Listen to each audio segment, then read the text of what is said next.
बरा साथ ताहूँ गे छाउरी घूमो ही ना बाधा के बाजार करकवा वाला डरे बरा साथ ताहूँ गे छाउरी घूमो ही कलकत्ता के बाजार जाई भी ससुरवा जहिया हो तो तोर बिया बागे खूब कुटतो तोहारो भाता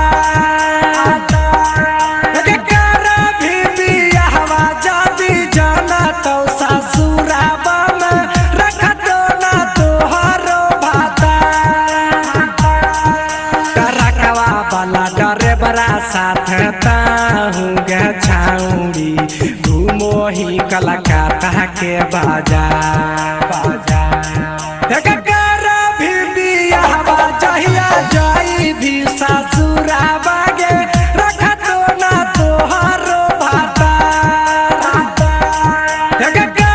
भी बियाहवा जहिया जाई भी ससुराबा गे रखतो ना तोहारो भाता पढ़े के बहाना चाहिए छौड़ी रोज है कोई स्कूलवा कबन पढ़ाई करोही पढ़े के बहाना चाहिए छौड़ी रोज है कोई स्कूलवा कबन पढ़ाई करोही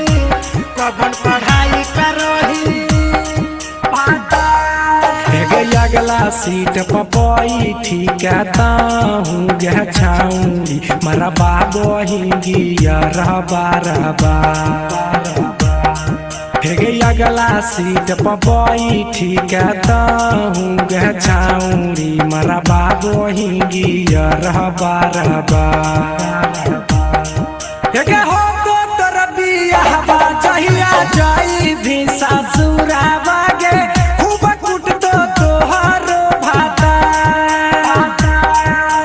हो तो तोर बियाहवा जहिया जाना तो ससुराबा में रखतो ना तोहारो भाता अगला सीट पर बैठी कहताहूँ गे छाउरी मरा बाबो ही गिया रबा हो तो तोर बियाहवा जादी जाना तो ससुराबा में रखतो ना तोहारो भाता कर भी बियाहवा जहिया जाना तो ससुराबा में खूब कुटतो तोहारो भाता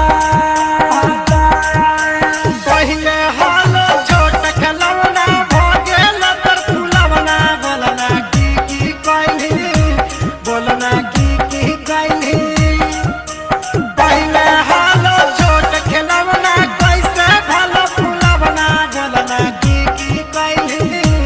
बोलना की कैली राइटर पीरीन सप्रिया से जाना ही हो छाउरी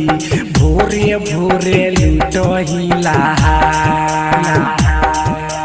राइटर पीरीन सुधीर से जाना ही हो छाउरी भोरे भोरे लूटो ही लहार